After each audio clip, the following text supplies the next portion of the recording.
Son las 9 de la mañana con 5 minutos. El WhatsApp es el 3318-8076-41 para que nos escribas, para que comentes con nosotros cuáles son tus opiniones, qué piensas de los principales temas que son noticia en Jalisco y a nivel nacional. En unos minutos más vamos a hacer contacto con nuestro compañero Román para darte detalles de la operación del gobierno del estado y del ejército mexicano, en donde interviene la policía de San Juan de los Lagos, luego de un fin de semana, bueno, decir que fue un fin de semana violento, eso podríamos decir casi cada semana, porque pues vivimos a nivel nacional y por supuesto en Jalisco un momento complicado en materia de seguridad, pero fue un fin de semana violento con asesinatos en bares, en distintos bares del estado.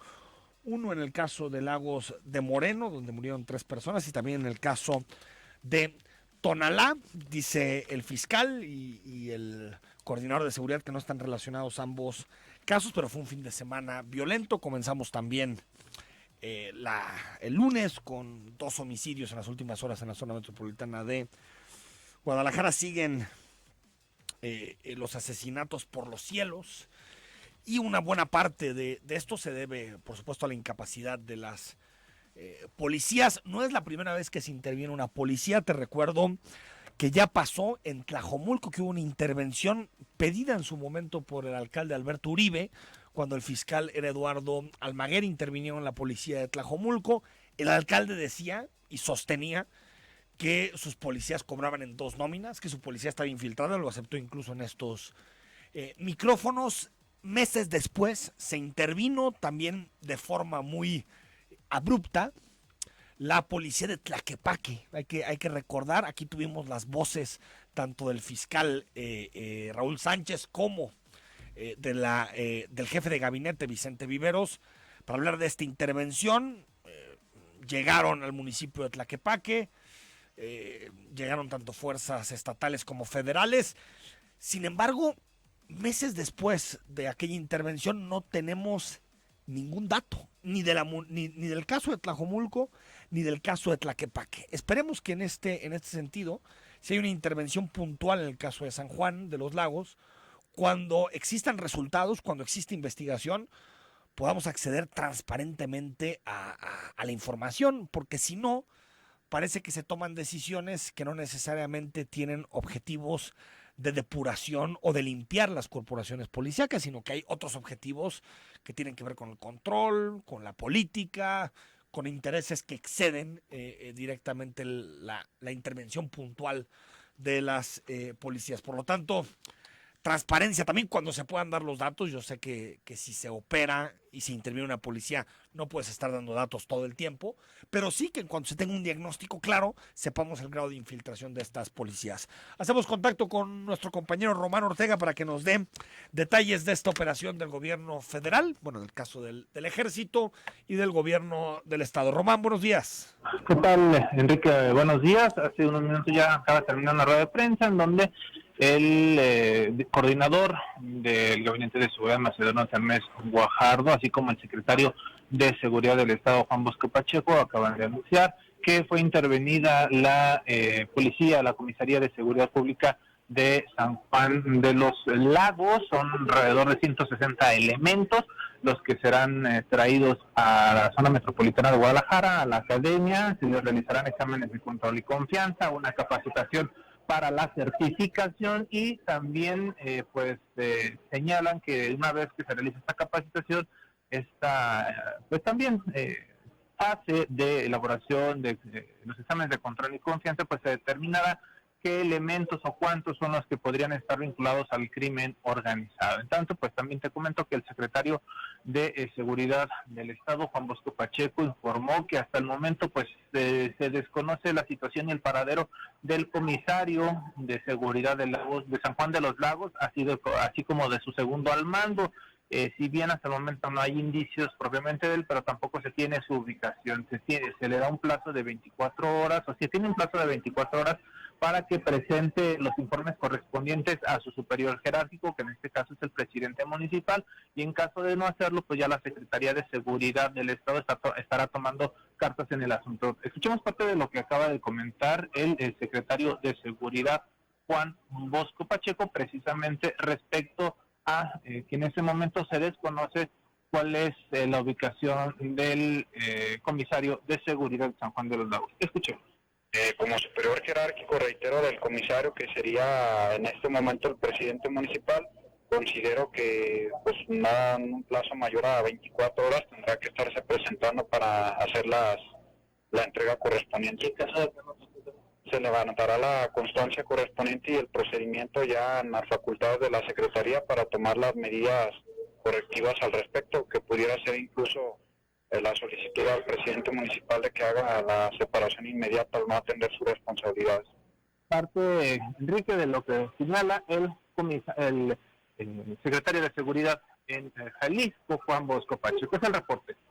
Es decir, el comisario de San Juan de los Lagos y su segundo están incomunicados, es decir, no se sabe dónde están. No se sabe, así es, no se sabe dónde están.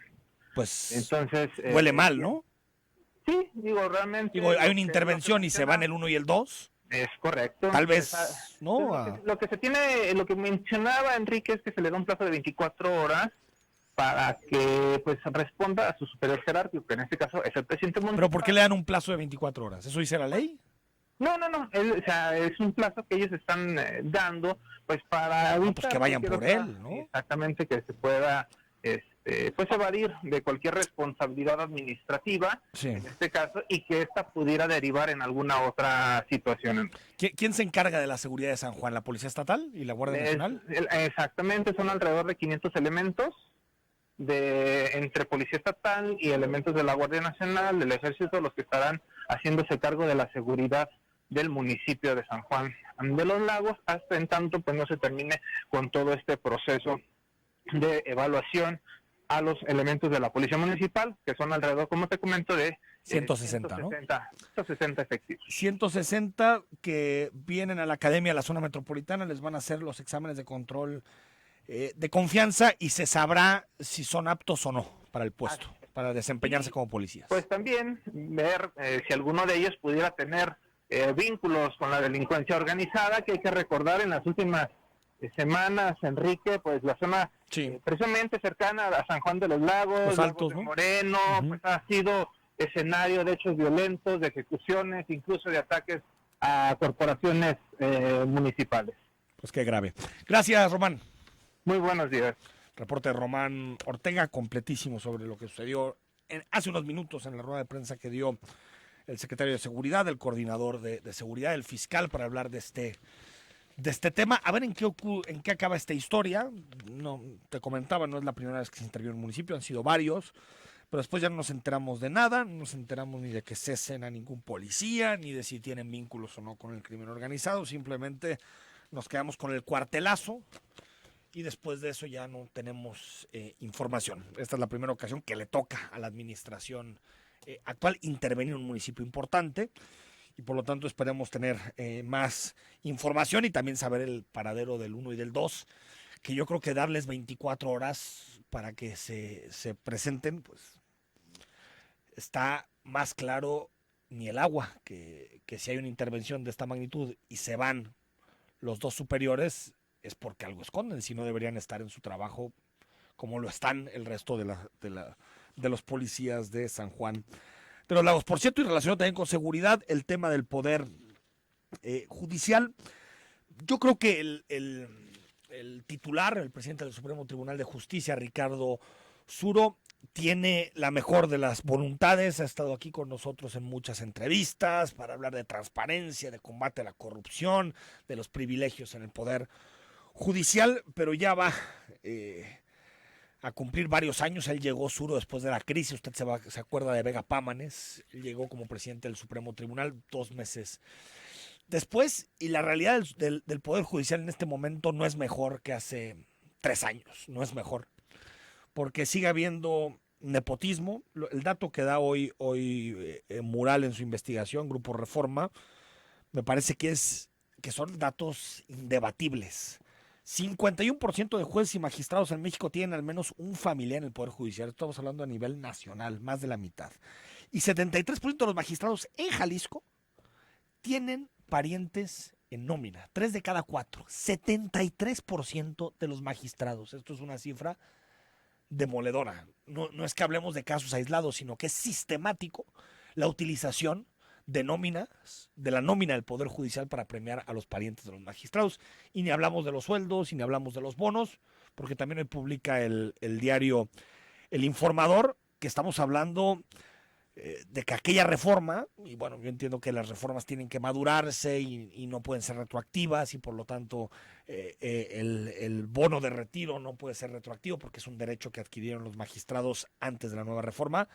Solamente en 2019 se lo dieron a 7 magistrados, este haber de retiro, que es una cifra tremenda luego de que ganan cientos de miles de pesos en el Supremo Tribunal de Justicia. Ahora hablamos de los retiros que siguen existiendo en el Poder Judicial.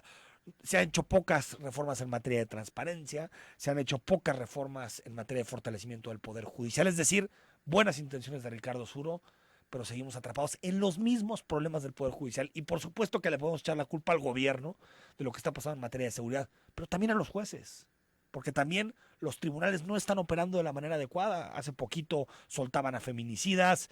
Es decir, el Poder Judicial necesita una ingeniería de fondo.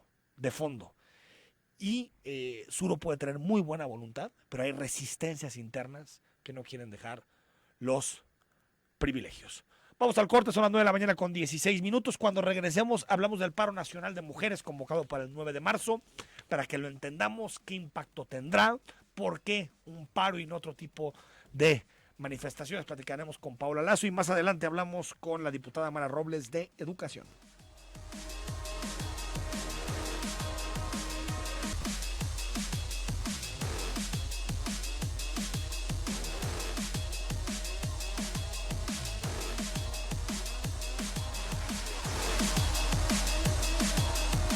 En la mañana con 19 minutos, gracias por tus comentarios y preguntas al 3318 8076 41. Estamos hablando también del asunto de San Juan de los Lagos, de la intervención que hace el ejército y el gobierno del estado. Más adelante vamos a dar más información sobre este tema. Me aseguran que, a diferencia de lo que ocurrió en otros municipios en su momento, en el caso de Tlaquepaque, que no tiene tinte político alguno la intervención en el municipio de San Juan de los Lagos en particular. Veremos qué sucede con estos 160 elementos de la corporación. Como usted sabe, el 8 de marzo, es decir, de este próximo domingo, en 8, es el Día Internacional de las Mujeres, un día que se ha convertido en un ícono a nivel mundial de la lucha feminista, de la reivindicación por derechos, de visibilizar las violencias que afectan a mujeres en todo el mundo. Y en México también ha tenido una relevancia notable desde hace algunos años, pero me parece que este año va a tener una relevancia mayor y se está convocando el 8 de marzo a distintos eventos, manifestaciones en torno al tema, y el 9 de marzo a un paro, un día sin mujeres, que ha generado controversias de todo tipo, batallas en redes sociales, declaraciones también del presidente de la República, del gobernador, de los alcaldes. Y me gustaría conversar con Paola Lazo unos minutos sobre lo que significa el paro, por qué convocar un paro y el contexto que viven las mujeres a nivel nacional y por supuesto en Jalisco. Paola, buenos días. ¿Qué tal, Enrique? Buenos días, muy buenos días a todas y a todos. Muchas gracias por la invitación, es un gusto estar aquí. Bueno, ya se habló el año pasado del paro, se habló un poquito, pero este año parece que el paro va a convocar a muchas mujeres, ¿no? El 9 de marzo, Paula. Claro, yo creo que las circunstancias este año son más álgidas, están más intensas, ¿no? Y me parece que hay más sensibilización de la comunidad en general por las circunstancias y las condiciones de violencia que se está viviendo en el país y a nivel local, por supuesto, y a nivel comunitario, ¿no? Entonces, como bien dices, el paro tiene su origen en la marcha y en el día 8 de marzo. A nivel latinoamericano, en el 2007, en un encuentro en Montevideo, un encuentro feminista, hacen una reflexión muy importante de todos los 8 de marzo parar, ¿no? Para visibilizar justo toda esta parte invisibilizada del trabajo y del aporte que las mujeres tienen para la comunidad, para la cultura, para la economía y para todas las áreas de cuidado y de atención de los demás y por supuesto para el ámbito político, pero para el mundo general, ¿no? Y entonces el concepto central con el que se paraba es si paran las mujeres, para el mundo, ¿no? Y entonces desde ahí se invitaba, ¿no?, a pensar en qué sucede si las mujeres no estamos haciendo lo que hacemos cotidianamente, ¿no? Y que desafortunadamente mucho de lo que hacemos cotidianamente no está visibilizado, no está reconocido, y no está reconocido económicamente, por supuesto, porque son muchísimas acciones no remuneradas, pero tampoco socialmente. O sea, se ve que por naturaleza las mujeres somos cuidadoras y atendemos y somos protectoras, y entonces pues es como que es parte de nuestro quehacer. Porque lo público diario es masculino. Claro, lo Entonces público uno prende está la radio visto. y escucha hombres, uno prende la tele y escucha hombres, uno ve tal empresa y gobernantes hombres. Así es. O sea, parece que el día a día lo llevan los hombres. Así es. Además, esto no es nuevo. O sea, digo, digamos que la conciencia en torno a la división sexual del trabajo empieza a emerger y empieza a ser muy clara desde el siglo XIII, ¿no? Desde el siglo XIV, en el medioevo, en donde justo se dice, ¿no?, que las mujeres empezaban a ser un poco más activas en la comunidad y dijeron, no, a ver, no. Ellas en el ámbito privado, en el ámbito íntimo, ¿no? Y el hombre es el que se hace cargo del ámbito público, ¿no? A raíz de entonces, por supuesto, las mujeres han tenido una lucha y un caminar larguísimo y muy profundo para la reivindicación y el reconocimiento de los derechos de las mujeres, ¿no? Y para que empiece a reconocerse su importancia de su participación en el ámbito público y todo lo que tienen que contribuir ahí, ¿no? En ese sentido, justo también por eso es el reconocimiento del Día Internacional de las Mujeres, que inició siendo además es el Día Internacional de la Mujer Trabajadora. Así empieza, así empieza, ¿no? Después se hizo, digamos, para una aceptación mayor, ¿no? Y una difusión para visibilizar el rol de la mujer en el trabajo. De la mujer en el trabajo empezó siendo así y claro, después empezó también a reflexionar que lo importante era darnos cuenta de parar ese día y de detenernos a pensar qué es todavía todo lo que nos falta por hacer distinto en términos de reconocimiento de derechos para cambiar las condiciones de vida de las niñas, de las jóvenes y de las mujeres para que tengan igualdad de oportunidades e igualdad de derechos, ¿no? Y que tengan, en estos últimos años ha sido un enfoque muy importante, una vida libre de violencia, ¿no? Que por eso me parece a mí que este año está siendo fundamental, ¿no? Y que parece de alguna manera una coincidencia muy interesante en que se convoca a la marcha y a la manifestación el 8 de marzo, ¿sí? Para todos marchar. Va a haber manifestación. Que es el domingo 8 de marzo. Que es el domingo 8 de marzo. Hay una serie de actividades, de talleres, de reflexiones durante toda la jornada, ¿no? Y la marcha inicia a las 6 de la tarde, ¿no? La salida de la marcha es en la Plaza Universidad, y ahí, pero toda la mañana, desde las 11 de la mañana, empieza a haber actividades de reflexión, de diálogo, batucada, conversaciones, va a haber espacios de guardería para los niños y las niñas, que las mamás puedan estar en las actividades, las mujeres, y puedan estar los hijos y las hijas bien cuidados, ¿no?, y atendidos, que es una parte muy interesante. Hay todo un movimiento local muy fuerte que se llama Yo Voy 8 de marzo. Yo voy 8 de marzo, ajá, y son un montón de chicas jóvenes súper prendidas, súper comprometidas con la causa, apoyadas, por supuesto, por muchas de los grupos feministas, que ya tienen muchos años haciendo labor, pero lo que ha sido a mí me ha parecido muy esperanzador es ver la fuerza con la que las mujeres jóvenes están tomando la causa, y entonces ellas están organizando todo el día de la marcha. Este año, además, es muy interesante porque este año la marcha se está aliando, digamos, o uniendo a la denuncia y apoyo a las familias de las y los desaparecidos, ¿no? Entonces también visibilizar las desapariciones, visibilizar los feminicidios y visibilizar todas las agresiones hacia las mujeres, ¿no? Entonces está la violencia hacia las mujeres, los feminicidios y el apoyo y la visibilización también de la preocupación que tenemos por las desapariciones en Jalisco. Son como las tres temáticas centrales del 8 de marzo. Y pues surgió paralelamente esta convocatoria que hace un colectivo en Veracruz, que se llama Las Brujas, y que convoca el 9 de marzo a hacer una marcha. Y se convoca el 9 porque digamos que el día domingo no se considera laboral, aunque la verdad es que los domingos las mujeres hacen muchísimo del quehacer que no pueden hacer cuando están trabajando entre semana, y también trabajan un montón. Pero bueno, se convoca desde esta percepción de decir, vamos haciendo el 9 de marzo también el paro, ¿no? Y tomó muchísima fuerza y tomó muchísima potencia, ¿no? Y que esa parte ha sido muy interesante. Yo creo que la potencia tiene sin duda que ver con el hartazgo y la preocupación por la ola de violencia tan fuerte que se está viviendo en esta época, en general como país, pero la ola de violencia específica para las mujeres y los feminicidios que han sido verdaderamente crueles y alarmantes en estas últimas. Fátima, ¿no? Claro, que fueron además 2 feminicidios muy mediatizados, y que el manejo de los medios fue terrible. Entonces la gente se puso furiosa y dijo, no puede ser. Lo del caso último de Fátima ya terminó en lo vulgar. No. Una novela que lo único que hace es manchar la memoria de la víctima. Claro. Y además se burla de las condiciones de vulnerabilidad de las personas, los pone una narrativa de lo más denigrante, de lo más... como si fuera una novela de Televisa. Claro, y si uno se pone a analizar esa narrativa, te das cuenta además de todas las dimensiones en las que entra la violencia y cómo está la pobreza, la marginación, el descuido, por supuesto todas las normalizaciones en términos del control machista de las parejas. Hay muchísimo, la objetivación de la mujer, la objetivación de las niñas, la trata de personas. Es un mundo. Pues hay una complejidad muy profunda, ¿no? Entonces yo creo que por ahí va también la recepción de que la gente dice, ya estuvo bueno y nos tenemos que sumar, ¿no?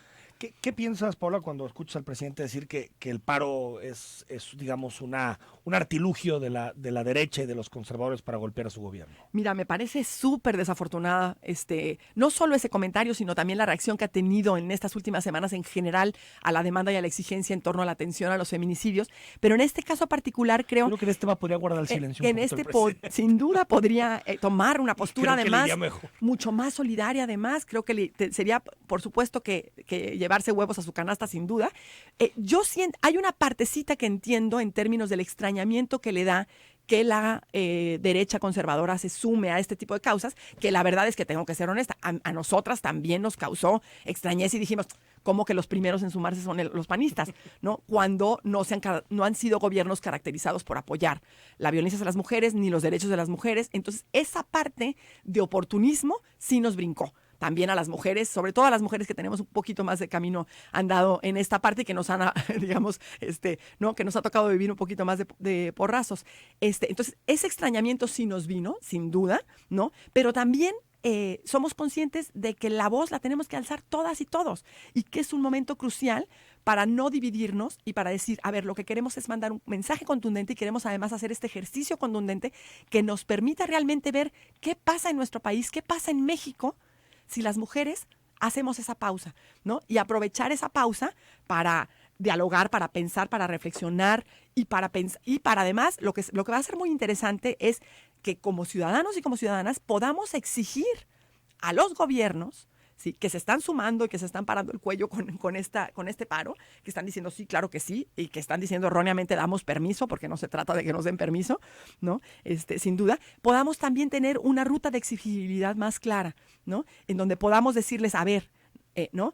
Está perfecto que se sumen, qué bueno que están diciendo que las instancias oficiales y gubernamentales van a apoyar el paro, pero ¿qué acciones concretas en términos de políticas públicas, en términos de mejoramiento de legislación, en términos de mejoramiento de procuración de justicia? Sería la mejor respuesta. Claro, sería... No tanto el te doy permiso de que no vengas a trabajar el lunes 9 de marzo. Sí. Sino... Esta es nuestra ruta para garantizar que las mujeres tengan justicia y seguridad. Claro, y ahí creo que va a ser un papel muy importante, que no solo paremos, sino que hagamos una estrategia de exigibilidad común y que digamos, está muy bien, ahora ya paramos, ahora ¿qué van a hacer ustedes? ¿No? Van a dotar de más recursos los recortes presupuestales que ha habido a nivel federal, pero también a nivel estatal, ¿sí? ¿No? La falta... lo erróneo que ha sido el encaminar los recursos a nivel estatal, la verdad es que ha habido muchas fallas ahí, ¿no? La clausura de las guarderías, la falta de los albergues, por supuesto, los albergues para las mujeres violentadas, o sea, hay muchísimas cosas por hacer que no se están haciendo y que nos toca a las y los ciudadanos que ahora estamos muy despiertos, ¿no? Exigirlo y empujarla para que de veras no sea nomás, ay, qué bonito, ya paramos el día y sigue las cosas como normal, ¿no? Y qué conscientes nos hicimos, ¿no? A ver, ¿qué vamos a hacer, no? Y que por supuesto también es una oportunidad para que las empresas que se están sumando también sean conscientes a ver cómo está la brecha salarial, cómo está el trato diferenciado, cómo están las prestaciones. Los gobiernos han reaccionado de una determinada manera, creo que errónea, pero si lo comparamos con años anteriores, ahí se va moviendo el elefante, como se dice, ¿no? Pero en el caso de las empresas, noto como menos posibilidad, como tal vez no buscan votos, no tienen... ¿Qué deberían hacer, por ejemplo, las empresas donde la mayoría de las trabajadoras son mujeres? Claro, claro. Esta noción, esta invitación a las empresas, ¿no? Y a las universidades, por ejemplo, ¿no? Y a los propios hogares, que también podamos hacer Ahorita esa reflexión. porque me gustaría ¿no? preguntarte por los hombres, ¿qué hacemos Sí, los hombres? Pero ajá, y a las empresas. Claro, entonces, en ese sentido, me parece que las empresas, claro, tienen un montón que perder en términos económicos, sin duda, y para muchas parar y detener su producción, detener los servicios que ofrecen, es delicado. Pensando en las micro, ¿no? ¿no? Es delicado, pero yo creo que las micro y las macro también pueden, y puede ser un ejercicio muy valioso, que sí costoso, pero que a la larga puede redituarles en esta conciencia de todo el personal, de todos los colaboradores y las colaboradoras, de decir, híjole, solidarizarnos ante causas importantes como la situación que viven las mujeres hoy en día, es algo que merece la pena hacer un esfuerzo solidario y consciente. Entonces, a mí me parece que por ahí creo que se han estado movilizando de manera interesante algunas empresarias, el caso, por ejemplo, de Pastelerías Marisa, que me tocó vivirlo de cerca, ¿no? Que está convocando y está invitando y está mandando mensajes y dijo, vamos a parar. Entiendo que el lunes, ¿no? El lunes el 9, van a parar completamente, no va a haber producción, no va a haber pasteles, ¿no? El 80% del personal son mujeres, y entonces dijeron, no, vamos a parar todas y todos, ¿no? Entonces, está siendo como muy interesante. Algunas empresas están también reflexionando en qué hacemos y cómo invitamos para que los trabajadores varones también reflexionen y también no sea que se sienten a rascarse la barriga, sino qué pueden hacer distinto ese día en especial. Pues hoy ya nos toca trabajar doble. Por supuesto. ¿Qué hacemos los hombres? Que queremos ser solidarios con ese día. Entonces, justo una primera invitación es saber que no es un día de descanso para los varones, sino que el paro significa un día de cómo generamos conciencia y cómo nos aliamos solidariamente con la causa de las mujeres, ¿no? Entonces, la primera es, por ejemplo, si estamos en casa, pues justo hacer y atender esas labores que tendrían que ser corresponsables y que tendrían que ser atendidos por ambos, pero por tradición no lo es así, y entonces que le entren de lleno al cuidado de los hijos, a la cocinada, a la limpieza de la casa, a todo lo que tiene que ver con el cuidado y las tareas domésticas, por un lado, ¿no? Otra importante es dialogar entre ellos con sus pares y reflexionar juntos lo que está significando, ¿no? Cómo están viviendo eso, si se cansan, si no se cansan, si cómo lo ven, cómo perciben la convivencia con los hijos, el goce y el disfrute que tiene también que ver, claro. ¿No? Entonces también ver las partes positivas de corresponsabilizarse de estas tareas y hacer un ejercicio como interesante. Por otro lado, es también respetar y entender, o sea, ponerse reflexivamente a entender la situación que están viviendo las mujeres, ¿no? Y decir, híjole, a ver, ¿cómo vivo las violencias yo? Porque claro que todos vivimos violencia, eso no hay duda, pero ¿cómo la vivo yo de manera diferenciada que cómo la viven las mujeres? ¿Cómo me siento yo? Entonces, estos diálogos, estas conversaciones, estas reflexiones que se puedan dar al interior de la familia, en las empresas y en la sociedad, entre cuates también, va a ser muy, muy valioso y muy importante, ¿no? Paola Lazo, podría platicar contigo toda la mañana, pero te agradezco por haber venido. Encantada. Y esperemos que sea un éxito. Sí, esperemos que sea un éxito. Ojalá que nos sumemos a la marcha y que también nos sumemos al paro y que sea un buen parón de conciencia para México y para Jalisco. Creo que Fátima nos sacudió a todos. Sí. Yo creo que Fátima en específico por la vulnerabilidad. Terrible. Pero el 9M puede ser un antes y un después. Sí, yo creo que puede ser una invitación interesante. Gracias, Paola. Muchas gracias, Enrique. Al corte hablamos sobre educación. 91.5, Zona 3.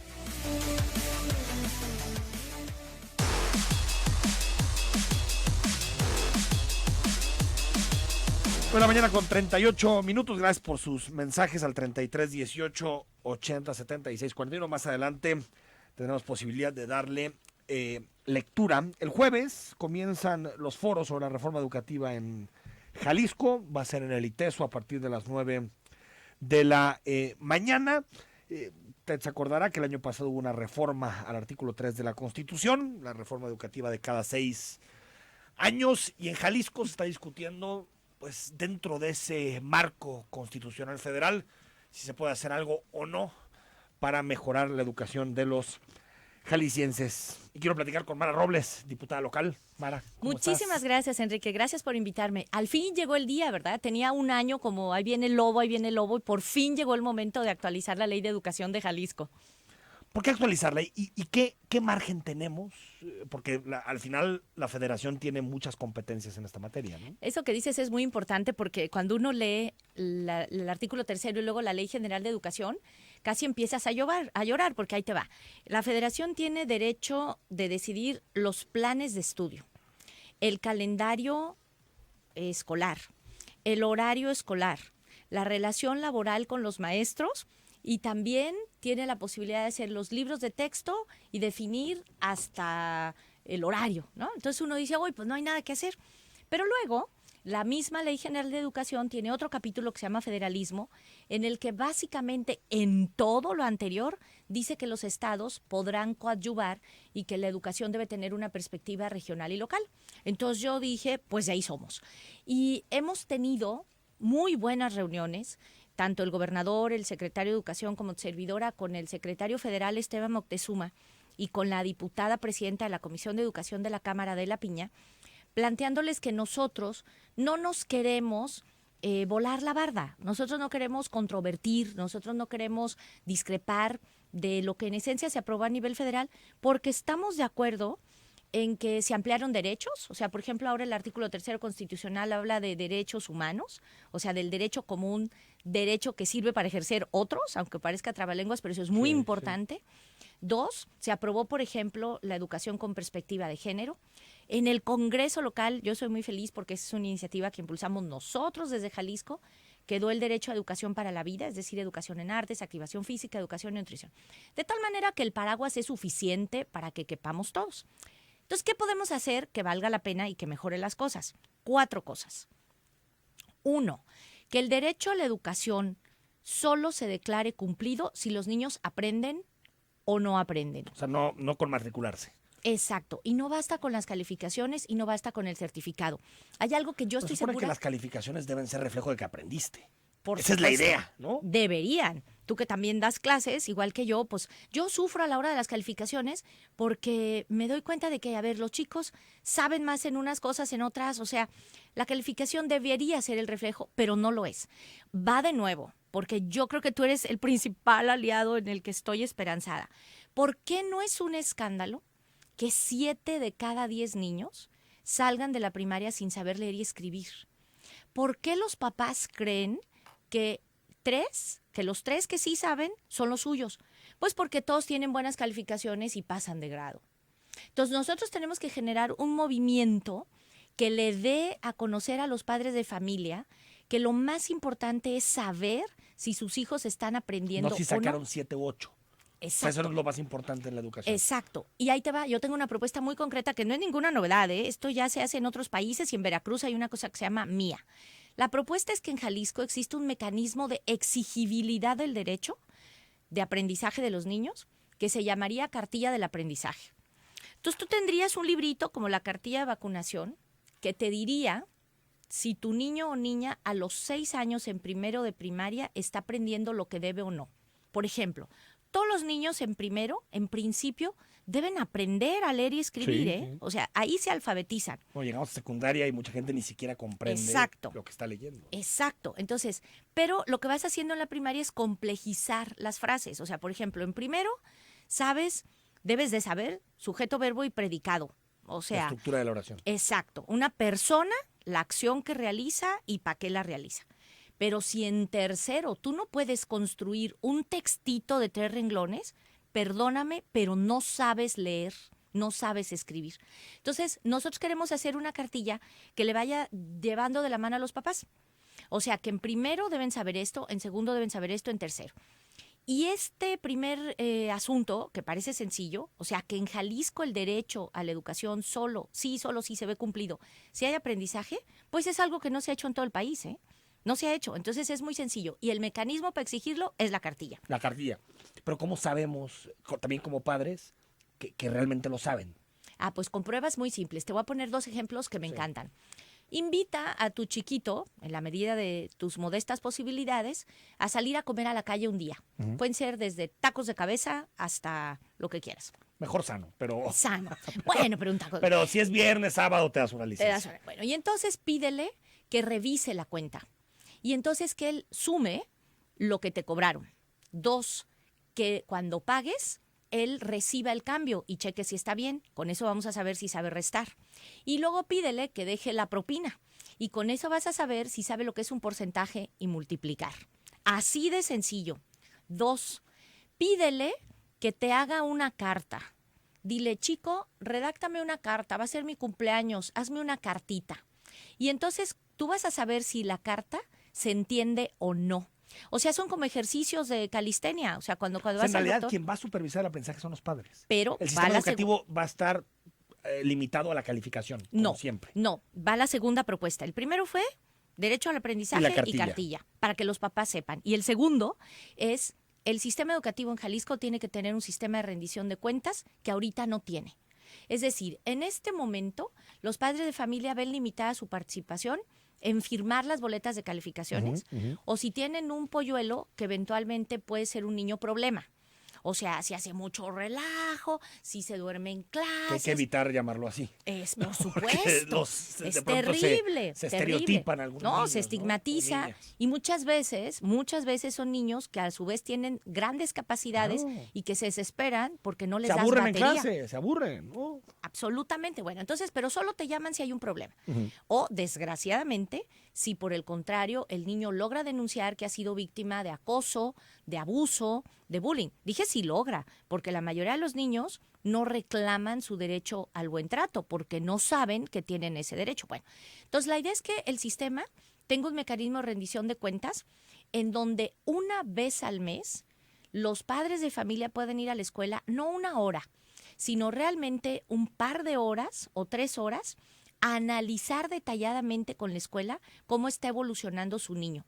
Y el sistema debe tener indicadores concretos de avance. Por ejemplo, en este momento Jalisco, desgraciadamente, está por abajo de la media nacional en todas las pruebas. Nosotros nos tendríamos que proponer salir de ahí en el periodo de Alfaro, y sí es posible, y sí se están tomando medidas. En este momento, por ejemplo, se trabaja en un piloto para intervenir en las escuelas de más bajo rendimiento con una cosa muy sencilla, alfabetizando. Pero porque somos muy desiguales. Muy O sea, desiguales. hay escuelas en Jalisco que están en los primeros lugares nacionales y hay escuelas que están en los peores. Es correcto. Solo Y adivina comparado con quiénes Guerrero, son. con Claro. Chiapas, ¿no? Y adivina quiénes son los que están peor. Pues las escuelas más pobres. ¿Qué tendríamos que hacer? Fíjate, esto Pero también lo- las que tienen poca participación de los padres, ¿eh? por O supuesto, sea, la relación ahí entre liderazgo del director, los padres y la comunidad educativa es fundamental. Fundamental. Para que haya resultados acá. entonces queremos un mecanismo de rendición de cuentas de tal manera que no nomás digan, pues los niños pasaron y tienen certificado. Sí. No, nos tienes que decir qué metas tienes, nos tienes que decir qué estrategias tienes y los recursos te los vamos a dar en función del cumplimiento de esas metas. Es cierto que unos van a decir, pero el 90% de la nómina está en los profesores. Bueno, los profesores quedamos de que también vamos a ser evaluados, Sí. no de manera persecutoria, no para criminalizarnos, Para sino formarse, ¿no? Como se dice, la evaluación formativa, ¿no? para poder mejorar. Mira, muchos maestros tenemos conocimiento sobre nuestra materia, pero no necesariamente sabemos enseñar. Entonces yo, por ejemplo, me hago trizas porque pues doy clase en relaciones internacionales de introducción a la economía y entonces yo me doy cuenta de que hay unos chicos que tienen muchas habilidades verbales, se expresan rápido. Súper bien. Otros que les cuesta mucho trabajo escribir, otros que pescan a la primera lo cuantitativo. Y yo me acojo al concepto de equidad de Silvia Schmelkes. O sea, una buena clase es si llevas a todos los alumnos a tener el mínimo de conocimiento. No si tú crees que te luces con unas citas súper elegantes y cumples el programa. No, porque el objetivo es que aprendan. Exactamente. Que se nos ha ido ese objetivo, ¿no? Exactamente. Esto me lleva a la tercera propuesta. Las normales. Las escuelas que forman a los maestros, ¿realmente son Pero lo eso que le toca al merecemos? Estado Claro. legislar sobre el tema porque eso es un asunto federal, ¿no? También aparentemente es federal, pero claro que tenemos un enorme margen de autonomía. Te voy a poner el ejemplo. En todo el país y a nivel federal, las normales ya están en el sistema de educación superior. Sí. Y Jalisco es de los pocos estados en donde la dirección de normales está todavía en la básica. Yo creo que hay que darle ya mayoría de edad y llevarla a superior. ¿Esto qué les permitiría? En primer lugar, la movilidad. Es decir, que los maestros normalistas podrían tomar clases también en la Universidad de Guadalajara, también podrían tomar clases en las privadas, o sea, hacer O convenios. sea, que se formen maestros en todas las instituciones educativas. Por No sea un supuesto. monopolio de las normales. Y otra cosa muy importante, que tengan posibilidad de hacer investigación y que tengan posibilidad de hacer extensión. En este momento los recursos que reciben las normales son verdaderamente precarios. O sea, los maestros están teniendo una formación que no está a la altura Y aún así, de sus necesidades. tienen un alto porcentaje de ingreso. Comparable incluso con la educación superior.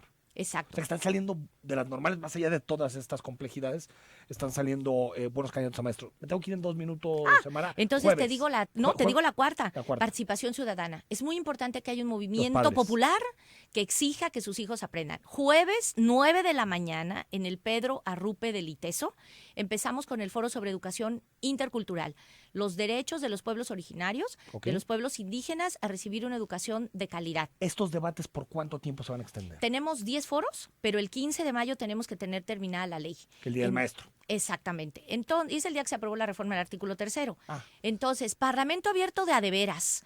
Todos los especialistas, todos los padres de familia, todos los maestros que tengan propuestas, por favor, acérquense. Tenemos un año trabajando con todo el mundo, con el ITESO, con el Colegio de Jalisco, con el CIESAS, con la Universidad de Guadalajara, con Dime un Jalisco asunto Educado, sobre- Mexicanos Primero. Sobre las escuelas de tiempo completo.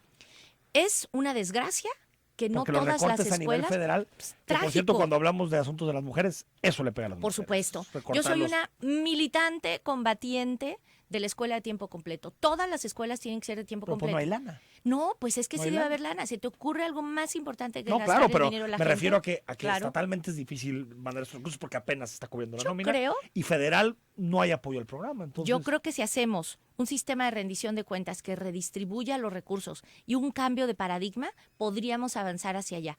Y una de las cosas que se comprometió Alfaro es que efectivamente durante todos sus sexenios se iba a incrementar exponencialmente el número de escuelas de tiempo completo. O sea, el gobernador sí quiere. Y en el legislativo, bueno, somos absolutamente militantes de la causa. Entonces nosotros, que hacemos el presupuesto, debemos de echarnos un clavado severo a ganar dinero, tanto estatal como federal, para que todas las escuelas le den derecho a las madres de familia y a las familias de que sus hijos lleguen hasta la tarde a la casa comidos y con actividades extraescolares. Es un gran reto, pero es lo mínimo que necesitamos. luego de los foros platicamos, ¿te parece, Mara? Con muchísimo gusto y gracias por el espacio. Gracias, diputada. Al corte escuchamos a Carolina Toro y leemos tus mensajes.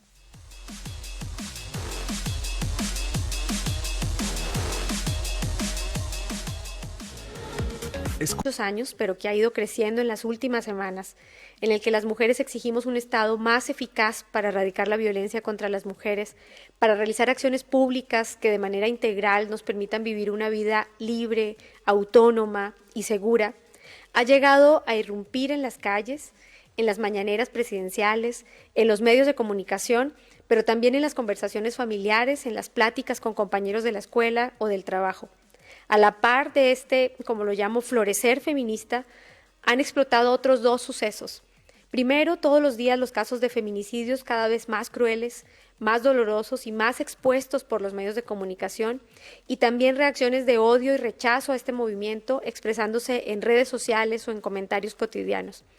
Pero ¿por qué pareciera, Enrique, que el grito feminista potencia la expresión de estas estructuras patriarcales y machistas?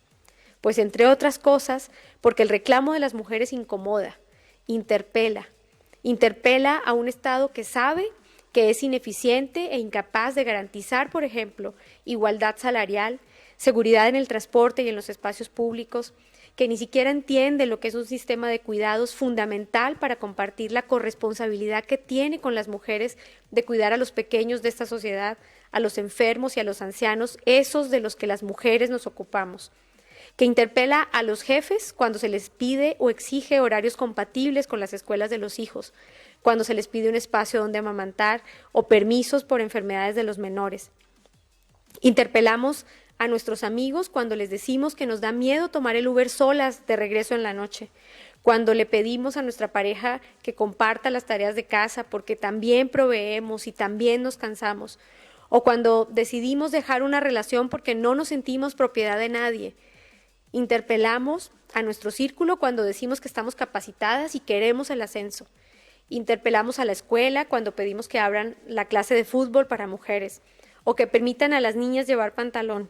Interpelamos a los legisladores cuando evidenciamos que son puros hombres liderando una reforma constitucional y también tenemos algo que decir las mujeres. Interpelamos a los colegas cuando decimos faltan aquí mujeres. Y esa interpelación, por supuesto que incomoda. Y a algunos hombres o incluso a algunas mujeres, lo cual es triste, les incomoda tanto que su respuesta es ignorar, evadir, humillar, prohibir, amenazar, abusar con mayor fuerza o llegar a asesinar como la expresión última de las violencias anteriores.